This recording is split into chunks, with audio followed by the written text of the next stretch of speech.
Hey, that ain't Mike could do it better. I ain't tripping off all that shit. What's going on, man? It's your boy Rich and Face TV, man. We back in the building, man. We back active, we back working. I got my first black entrepreneur, black-owned business owner in the building, man. Probably shit, dog.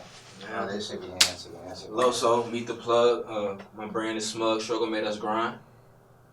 SMUG, Struggle Made Us Grind. So let's go a little bit in depth about the title and the name and the meaning of the brand. I mean, it is what it's called, like Struggle Made Us Grind. Like, it's about overcoming any obstacles or whatever you got going on in your life, persevering through in that, and just get on your grind, you know what I mean? Smooth. So what were you doing before you started your brand? I was cutting hair, I was a barber, I was trapping really, you know what I mean? I was in the streets heavy, and then, you know, I got locked up, did some time while I was in jail. That's when I had manifested what I wanted to do when I got out. I was like, I'm not never gonna put myself back in a position to be here. Yeah. So hold on, did you come up with this idea in jail? I actually, before I went in, I was actually trying to like make the money to do it, but I was doing it through trapping. You know, me and my homeboys was, you know, doing what we do. We ended up all getting out at different times, but it kind of was like boom, boom, boom. So when I went in, I was just like, I was telling them what I wanted to do on the outside, and it was writing logos for me, writing raps, like giving me ideas, and I'm like, these niggas not never coming home. And I got homies on the outside who do this daily, and like, if I can do this in here, I know I can do it out there. So I was like, I'm gonna come up with enough legal hustles so when I come home, I don't gotta do that no more. So I want to talk about that, man. How old are you? 29. 29. Where are you from? From Virginia. Virginia. So how did you come up with the legal hustles? Because it's not many of them. You know what I mean? So what type of positions did you put yourself in to get legitimate money in a way? I immediately hopped off the porch, went to barber school. Yeah. As I was in barber school, I was cutting hair in school, and like I hopped in the shop off rip. From there, I started networking. I didn't know how good I was with networking because I never really applied that when I was trapping. You know, you just have clientele. You boxed into you and your clientele. Yeah. So, but it's like you got to be a people person to do that too. So it was just like once I realized I could do that, I ran into a dude who actually make all his logos and stuff like that. I put him on at the barber school I went to, and in turn, he taught me how to make logos and this. So I was interning for him. But I outworked him. Yeah. So I was like, I could do it for myself. Yeah. Like, so I just started making logos, then got me a camera, hopped into photography. Yeah. So it was like a trickle effect from there. Yeah. It just built on. So what's the process of starting your own clothing line? What I first did was I went and got an LLC. Like I came up with my name, I researched it through LegalZoom, Google. Once I had my name from there, I just started researching different manufacturers. So like before I started making my own clothes, I already had my logos. Like I drew them up or I had somebody else draw them up, got them digitized. And then from there, I just would send them to different people to make my product. Then I wanted to cut the middleman out. So I went and bought me a heat press, went and got me some vinyl, and then just got to it. Yeah, so how much money would you say it takes to like start your own brand, even if you want to start your own t-shirt brand? With the legal part included or just the clothes? And no, the reason I'm asking this question because it's gonna be somebody that's watching this interview that's gonna want to start, you know, a brand clothing line. So for somebody that's watching this, what would you tell them? Like, okay, you might want to put this certain amount of money aside for legal issues, and you might want to put some money to the side for clothing. So how much would they need for that? Probably at least $1,000. Yeah. You know, like, and that's to have like a good quality product, you know what I mean, as far as the merchandise and on the back end on your legalities. Like, you don't want somebody to run off with your brand or your logos and stuff like that. So you gotta pay that. So what type of marketing strategies do you use when it comes to selling your product? Really Instagram. Like, I got a real strong, heavy Instagram following, but I know a lot of these people from me networking. I've done Uber, like I said, I cut hair, took pictures, so it's like, I meet somebody, hey, this is what I got going on, what you do, and with me having like a caliber of numbers in my phone, I'm like a human Rolodex. So like, it ain't just for me. Like, you know, I might run into somebody that might need my services outside of the clothes. I hook them up, you know. I feel that I admire your hustle, man. So like, where the hustle really comes from, outside of like, you know, the struggle, or was it somebody in your family probably had a hustle like you have and that influenced it? Yeah, like my father and my grandfather, they always worked hard. They was like hard workers, and like they still in my life. But like at an early age, I hopped off the porch, like being disobedient. So, but it's like that work ethic was always in me. So it's just like I had a job at 13, but I also was in the streets at 13 too. So it's kind of like I just always just been a go getter. I feel that. So when did you move to Atlanta? 2009. 2009. So you pretty much was like kind of like not grown, but you was like you was a teenager. Yeah, I was like I had just graduated high school. Oh yeah, so yeah, you came out here, so you definitely was grown. Yeah. So what's the difference in the market when it comes to starting your own brand? I ain't gonna lie, it's a lot easier here, and I don't know if it's because I'm an outsider, like moving here, but like they tell you like you'll never get support like you need it or you want it until you go away. Yeah. And like when I tell you that, like from all aspects, like photography, barbering, like my clientele was crazy, but my work ethic was crazy. Me networking, and actually going out here meeting people. Like back home, you already know it's just like look these niggas over here, these people over there, like so it's kind of like out here it's so much diversity. Yeah. And it's just like a melting pot. Like I feel like I was speaking with someone. I felt like up north is better due to the fact that it pays more money than the south, and it's more faster. Yeah. But the fact that a lot of discolored people wants to come to Atlanta to really strive with their businesses, so that's why I feel like people will be like, oh yeah, Atlanta, where is that? Yeah. Where is that? I feel it. So who are some fashion designers or some people that own some fashion companies that you kind of look up to? I ain't gonna lie, like it wasn't even more so like fashion people I looked up to. It was more so like trendsetters. Like I love Young Dolph. Like you know what I'm saying. Like he not afraid to play with colors. You know what I'm saying. He ain't, you know what I mean. And he kill it. Yeah. Even Nipsey. Like when I got into his music, I found out that he had a clothing line, but it was just like it was the marathon thing. Right? Yeah. So it was just like people like them. But as far as like somebody who like just did clothes, like nah. Nobody. So Kanye, you want to use Kanye as a oh yeah, especially Kanye. Yeah. But before he started making clothes, like I said, I was more like a trendsetter. Like I had the Louis backpack and stuff like that. Like, but I ain't never copped no like your Yeezys. Yeah, I feel that. So like now, do you buy other people's clothes or you just strictly wear your gear? I only wear my clothes. I like if I know other entrepreneurs, I buy their clothes. Like other than sneakers, I don't really have no reason to go to the mall. Cause you make your own shoes too? No, I was like other than sneakers. Like, okay. Yeah, I'm tripping, yeah. But like as far as clothing, like I met so many people doing the fashion. It's just like I'd rather buy one of my homeboys' t-shirts. Yeah.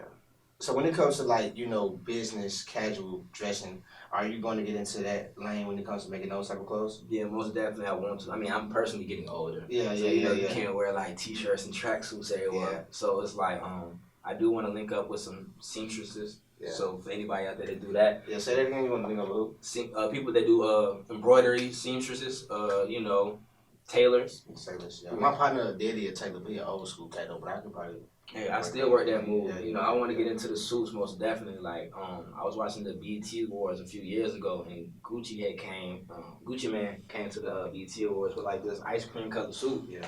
I was like, yo, that shit dripped out. That shit, like, you know what I mean? Like, so, I don't know, I love colors, so. I feel that. So when it comes to like looking for brand ambassadors, have you like reached out to some type of celebrities that may want to like promote the brand? No, people ask me if I would do that or if I have, but I don't, only because like I deal with so many cats that do music. And like one thing about me, a lot of my relationship with people who have done music or do music, they're organic. So I would much rather have them in it because it's more relatable. Like I already seen bro over here, and then he with this dude who I know from over here, I'll buy it. Yeah. Much rather than me putting it on Future and then you know what I'm saying? You know what I'm saying? Like don't nobody know me, but they know Future. Yeah. So it's just like I'm mostly looking for people who are already making moves though. Like people in the music industry, models that are actually out here working, who need a platform or who have a platform. Yeah. So how would you describe the market for young entrepreneurs, young black businesses? Do people spend or do business as consistent as they do it with the other side of people, the other side of the fence? Like honestly, no, they don't. But one thing I had to learn through me being an entrepreneur is like nobody is entitled to support. You got to earn it. Yeah. like my consistency earned me support. You know what I'm saying? So like my market now is not nowhere where it was when I started out. But like nah, more people that just go to the mall. You know what I'm saying? But you gotta kind of like walk what you talk. That's why I only shot with other black entrepreneurs. Yeah. So does it bother you when your own kind try to like undercut you for your worth? I don't.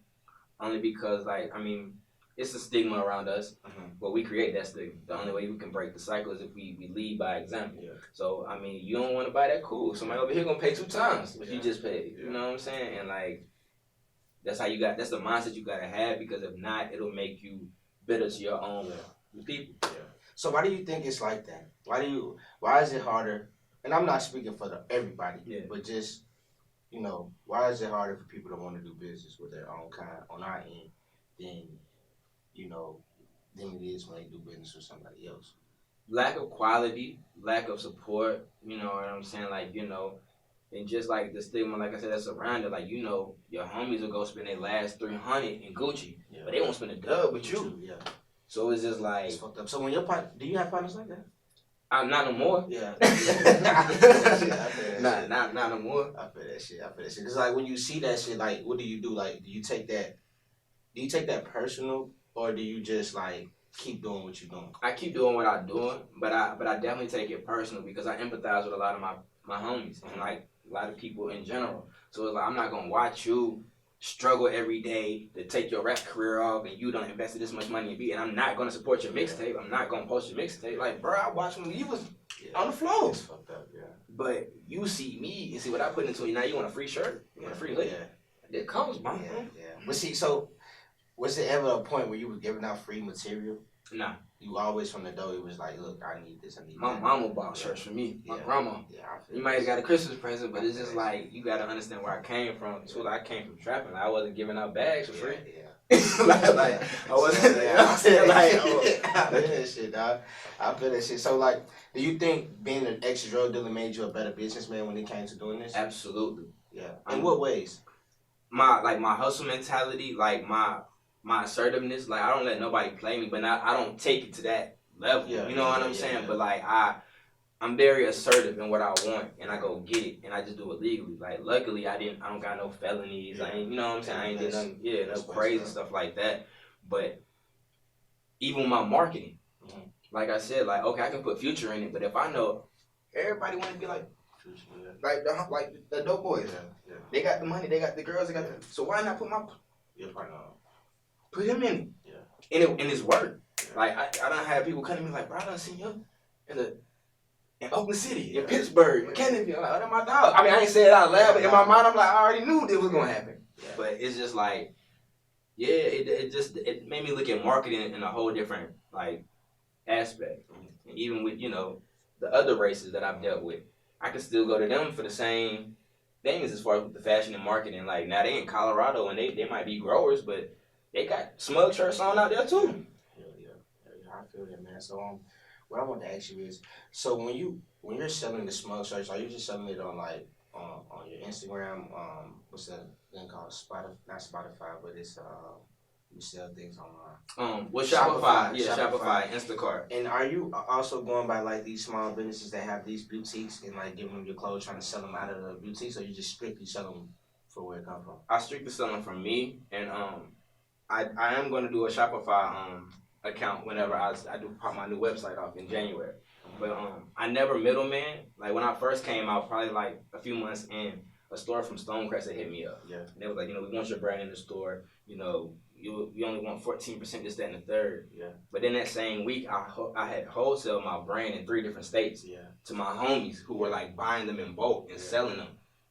I would rather get money with them because that defeats the purpose of what you said. Like, okay, y'all didn't go through the grind with me. Y'all didn't help me make this. Y'all didn't do nothing. Y'all just want to profit off of my work. Exactly, and it be like that. So I know this is probably gonna come in the future. So what's the status on the store, like the whole place itself? The store? People could come and buy their clothes. I do want a boutique, but right now my main thing is I want to open up a studio, like a recording studio, photography, and event space. And I want it to be a diversion program for the youth. Yeah. So instead of them going to juvenile hall and detention centers, they can come there, Yeah. you know, finish up the program. I put them on music, put them on photography. That's You know. dope. So instead of for them, that's real dope, man. So would it be like a non-profit organization situation? Definitely. Oh, that's dope. What's the name of it? You got the name? It's still gonna be called SMUG. SMUG. Cool. So do you think people might criticize your brand because you have the skull, the man with the mask on his face, and they try to like link it to some criminal things? Yeah, I've been stigmatized, but I also have a lot of different logos. I got the Lips logo, I got kids logos, but the mask does represent the struggle. You know what I'm saying? I ain't never robbed nothing, you know what I mean? But like, I'm me. I got this far by being transparent and being me. So when I first actually came out with it, my cousin is a therapist. Yeah. He was like, nah, that's not gonna go. Yeah. They're not gonna buy that. Yeah. This is one of my top selling logos to this day. Yeah. So it's just like, sometimes you gotta go against what everybody else thinks is okay or is right, because you gotta look at the world that we in right now. Yeah. So like, how do you make sure you don't tie your brand and get your brand trucked into like street mentality or just street shit? Like, let's say all the street niggas buy the shit with the skull caps, but everybody else buy the ones with the lips. Yeah. Like, how do you not dedicate yourself just to one ethnicity and one lane of people when you selling your product? I make my clothes how I shop. Yeah. Like, sometimes I get tired of wearing my own logo. Yeah. So I switch it up and make this, that, and the third. Like, but once I started getting into kids' logos and started doing like kids' clothes and women's clothes, that took me so. An increase. Yeah. And that's what I was gonna bring up next though. Like, what market is better to sell to kids, women? Women spend money. Yeah. Like, women spend money before dudes spend money, and they ain't gonna like act like they don't care what the cost is, but they really don't care. They really don't care. Yeah, they not. And they ain't trying to like negotiate Nothing. They It's go what just I'm about shit. to. Yeah, especially they fuck with it. Yeah. So are you into making lingerie for women? Yeah, I just got into that on accident. Yeah. Somebody got me for a custom order. I made the custom order and it went crazy. Yeah. Like, it's to the point where like I couldn't keep up with that demand to where that's why I said I gotta start wholesaling. Yeah. Like with the females, it's going like that. That shit, man. I know that shit like a rush. Yeah. Especially people buying that shit. Shit coming in. I feel that shit. I really appreciate you for coming by, man, and giving us some energy, promoting your brand, and being the first entrepreneur here. So is there anything we need to look out for in the future when it comes to the brand? Definitely that lingerie line. Like, I got a kids line out. That's really, I'm starting to get in a lot of the kids in the women's fashion. But other than that, website dropping in January 2020. Cool, man. That's lit, man. And it's your boy Rich and Faye TV, man. We out.